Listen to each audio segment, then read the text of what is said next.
कोई छोटी सी बालिका वो रोज पत्र भेजती जगन्नाथ जी को, तो जगन्नाथ जी को कुछ और शब्द कह करके संबोधित करती। वो भैया मानती, उसके कोई भाई नहीं थे। वो कहती, हे जगन्नाथ जी आप मेरे भाई हो। तो बोले रोज पत्र भेजती महाप्रभु जी को कि रक्षाबंधन पे मैं आऊंगी, मेरी अवस्था अभी केवल 5 साल की है और मैं आपसे कभी मिली नहीं हूँ। मैंने केवल माता जी से आपके बारे में सुना है और मैं आऊंगी जगन्नाथपुरी, रक्षाबंधन वाले दिन आऊंगी, राखी लेकर के आऊंगी। हे जगह तुम मेरे हाथ से राखी पहनोगे ना?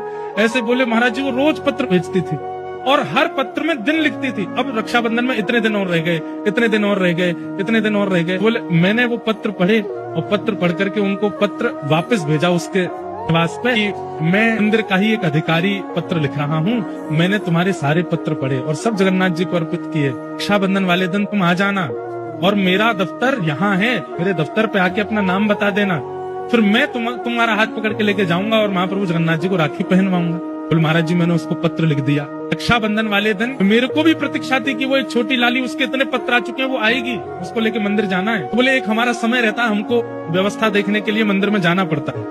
तो वो समय आ गया था, तो मैं अपने अधिकारियों को बोल गया कि एक इस नाम की कन्या आवेगी और वो मेरा पत्र लेकर के आएगी, मैं उसको लेके जाऊंगा फिर मंदिर। बोले हम व्यवस्था देखने के लिए गए, व्यवस्था देख करके आए तो मैंने पूछा अधिकारियों से कि कोई लाली आई थी क्या छोटी? बोले हाँ, एक 4 साल की 5 साल की बालिका आई थी और आके थोड़ी देर बैठी रही, पता नहीं कहाँ चली गई। बोले मैं फिर ढूंढने निकला, पता नहीं कहाँ चली गई बेचारी, इतने साल से पत्र लिख रही है, इतने दिन से पत्र लिख, उससे राखी तो बंधवा दे।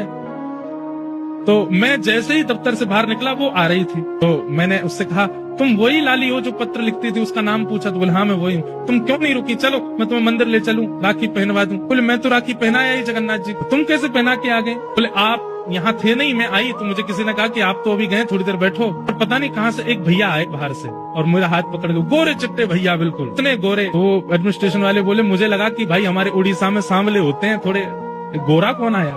बोले गोरे चिट्टे आए और हाथ पकड़ के ले गए और बोले लो यहाँ पे राखी बांध दो और जगन्नाथ जी को राखी पहना दो। और बोले अंदर पहनवा करके आए।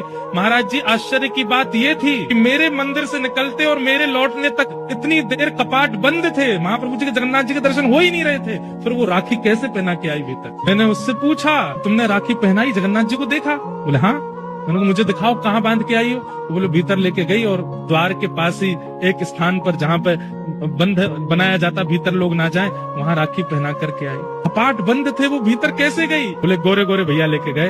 तो फिर मन में भाव आया कि श्री बलभद्र जी आए और आकर के लाली को लेके गए, बोले जगन्नाथ जी को राखी पहना दो। आज भी एक नहीं अनेक लीलाएं मैंने सुनी है, आज भी महाप्रभु जगन्नाथ जी करते हैं।